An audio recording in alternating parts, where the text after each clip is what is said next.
Welcome to Nerdindex. Today we're reviewing Moonrise. I was surprised to wake up on Thursday and find out that Netflix had released all 18 episodes of Moonrise in one batch, so we decided to jump on this one early even though we haven't finished watching the winter season yet. And I'm sorry, but I struggle to take seriously a big bad villain named Bob. It made me giggle every time that the characters would yell his name in anger. Bob! Bob Skylum! And you're just like, what? And then Jack's butler was named Harry Cox, which we had a good laugh about.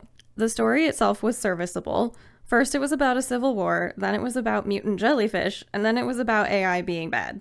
It was very much a story of pulling back layers to see what was causing the problems of the world.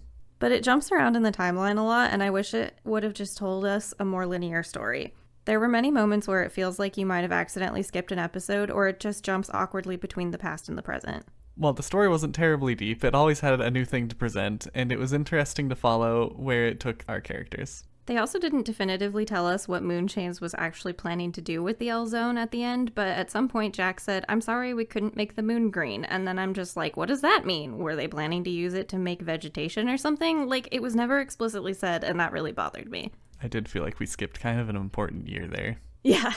I also wish the characters had been more fleshed out and that they'd exhibited more and deeper emotional responses. They tried, but it felt like most efforts related to the characters could have benefited from more time in the oven. I feel like all the characters had something interesting, but none of them really felt like a fully complete package. Like, it was fun when Zoan, the hacker girl, finally got what she was looking for, and her ears would perk up. Or Jack was always fighting to save his friends, but it also felt like he was just along for the ride without much to do in the downtimes. I mean, he had knockoff Pokemon Go, so there was something to do. Fair. Salamandra was the best character in my opinion.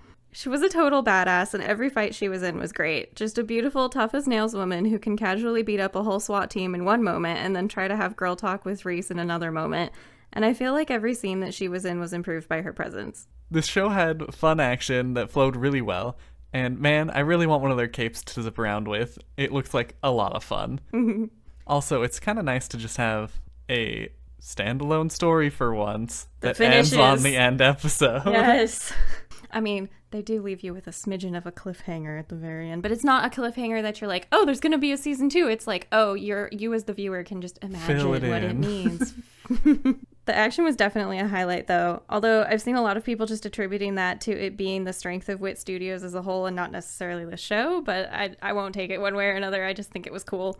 Overall, I think the story needed a little bit more time spent developing the characters, but I think that it had quite a few things going for it, and maybe people that like a little bit more ambiguity in their stories would like it better than I did. This was a 7 out of 10.